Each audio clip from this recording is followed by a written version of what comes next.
तर नमस्कार मित्रांनो, माझे नाव प्रमोद आणि तुम्ही बघत आहात ए टू झेड प्रोसेस चॅनल. तर तुम्ही चॅनलमध्ये नवीन असाल तर चॅनलला सबस्क्राईब करा आणि लाईक करा आणि शेअर करा आणि कमेंट करायला विसरू नका. कारण की तुम्ही जेव्हा नवीन मी व्हिडिओ टाकेन तेव्हा तुमच्यापर्यंत लवकरात लवकर येईल आणि तुम्ही तो व्हिडिओ बघू शकता.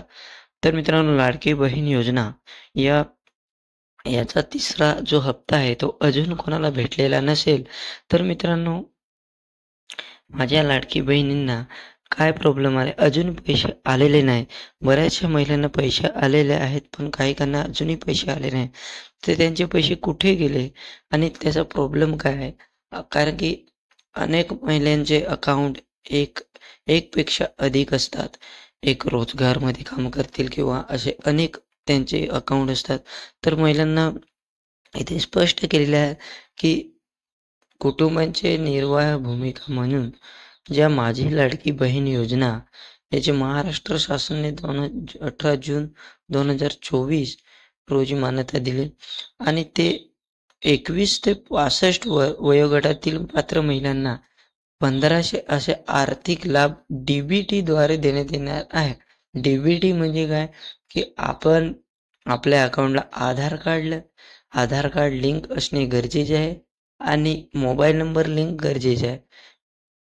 जर आपला जो बँक अकाउंट जो दिलेला आहे आणि त्याला डी-बी-टी नसेल आणि इतर बँकला आपलं अकाउंटला डी-बी-टी असेल, आधार लिंक असेल, तर ते आपले सरळ पैसे आपल्या डी-बी-टी जे अकाउंट खातं असेल दुसरं, त्या खात्यात जाणार आहेत आणि तुम्ही परस्पर बँकेत जाऊन जे तुम्ही ऑनलाईन करण्यासाठी जे बुक दिलेलं आहे, त्या बुक ज्या अकाउंटमध्ये कोणत्याही बँकेचे खाते दिलेलं असेल, त्या तुम्ही वेळोवेळी जाऊन चेक करत असाल, पण पैसे आलेले नसतील, तर मित्रांनो, माझ्या लाडकी बहिणींनो, तुम्ही त्या अकाउंटला न चेक करता तुम्ही आपले पैसे कोणत्या खात्यात गेले, हे तुम्हाला लास्टला मी या व्हिडिओमध्ये सांगणार आहे. कसं चेक करायचं आणि आपलं डी-बी-टी अकाउंट बरोबर आहे त्याच जे आपण ऑनलाईनला दिलेलं आहे, लाडकी बहीणसाठी फॉर्म ऑनलाईन केला त्यामध्ये ते अकाउंट बरोबर डी-बी-टी अकाउंट आहे की नाही हे चेक करण्यासाठी तुम्हाला मी या व्हिडिओच्या लास्टला सांगणार आहे. त्याबद्दल आपण थोडी अजून माहिती घेणार आहे. तर मित्रांनो, तुम्ही व्हिडिओमध्ये कुठे जाऊ नका. लास्टपर्यंत स्टेप बाय स्टेप बघा, तरच तुम्हाला ते समजणार आहे.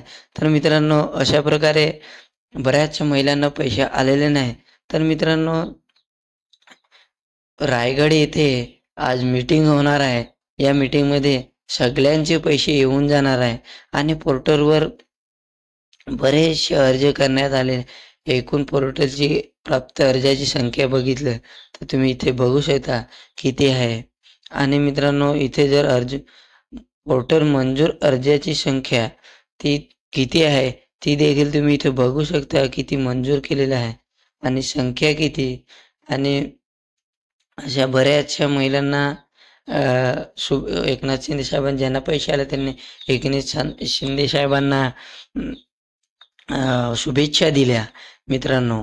तर मित्रांनो, तुम्हाला सांगण्यात एकच आवाहन करतो की सगळ्यांना पैसे ज्यांचे गेल्या ऑगस्ट महिने जूनपर्यंत ज्याचे अकाउंट अप्रुव्हल झाले होते त्यांना 17 ऑगस्टच्या दरम्यान काहीतरी पैसे 14 पासूनच स्टार्ट झाले, 17 परत येण्यास सुरुवात झाली.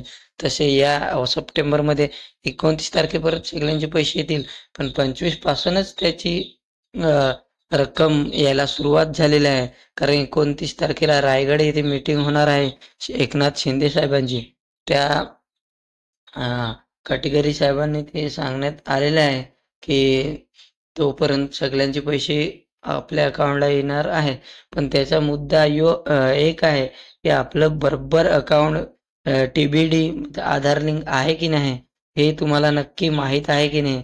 तुम्ही ऑनलाईनसाठी वेगळाच फॉर्म दिलाय आणि तुमचा डी-बी-टी दुसरा आहे, तर तुम्ही वेळोवेळी त्या दुसऱ्या बँक अकाउंट चेक करतात, पण ज्या अकाउंट डी-बी-टी आहे ते नाही.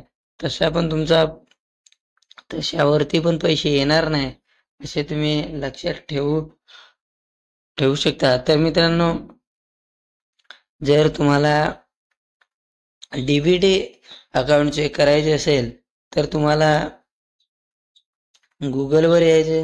गुगल असेल तुमच्याकडे, गुगलवर इथे या तुम्ही. गुगलवर आल्यानंतर गुगलवर आल्यानंतर तुम्हाला इथे एक डॅशबोर्डचा ऑप्शन दिसेल.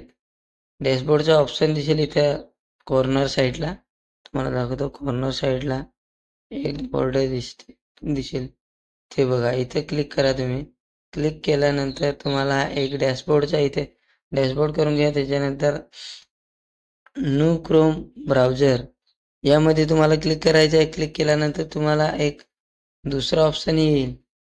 दुसरा ऑप्शन आल्यानंतर तुम्हाला मित्रांनो काय करायचं आहे, अशा प्रकारचा यामध्ये तुम्हाला टाईप करायचं आहे HTTP माय आधार UID अशा प्रकारे आल्यानंतर इथं क्लिक करायचं आहे. मला थोडंसं माहिती होईल म्हणून टाकून देतो. HTT त्यानंतर PS अशा प्रकारे केल्यानंतर PS डॉट टाकल्यानंतर आपण जी कांडी देतो आडव्या ती द्यायची आणि तुम्ही इथे टाका माय टाकल्यानंतर तुमच्या पुढे एक अशा प्रकारचा एक वेबसाईट ओपन होईल. बघा या प्रकारे वेबसाईट ओपन होईल. यामध्ये तुम्हाला माझं नेटवर्क स्लो आहे म्हणून जास्त खाली तुम्हाला एक माय आधारवर लॉग इन करा हे ऑप्शन येईल. हे ऑप्शन आल्यानंतर तुम्हाला 12 अंकी नंबर आहे तो टाकल्यानंतर तुम्हाला खाली एक OTP येईल. OTP आल्यानंतर तिथे OTPच्या खाली तुम्हाला एक लिहून येईल बँक सेडिंग स्टेटस या प्रकारे अशा प्रकारे तुम्हाला खाली बघण्यासाठी येईल. तर तुम्ही याच्यावर क्लिक करा. क्लिक केल्यानंतर इथे तुमचा स्टेटस म्हणून येईल. ते स्टेटसवर क्लिक करा. क्लिक केल्यानंतर तुम्हाला दिसून येईल की आपलं कोणत्या अकाउंटला DBT झालेला आधार लिंक झालेला आहे ते तुम्हाला लगेच समजून येईल. आणि मित्रांनो तुमचे अकाउंट कोणत्या अकाउंटला पैसे गेले तेही देखील समजून येईल. अशा तर मित्रांनो व्हिडिओमध्ये नवीन असाल तर चॅनलला सबस्क्राईब करा, लाईक करा आणि शेअर करा. जय हिंद, जय महाराष्ट्र.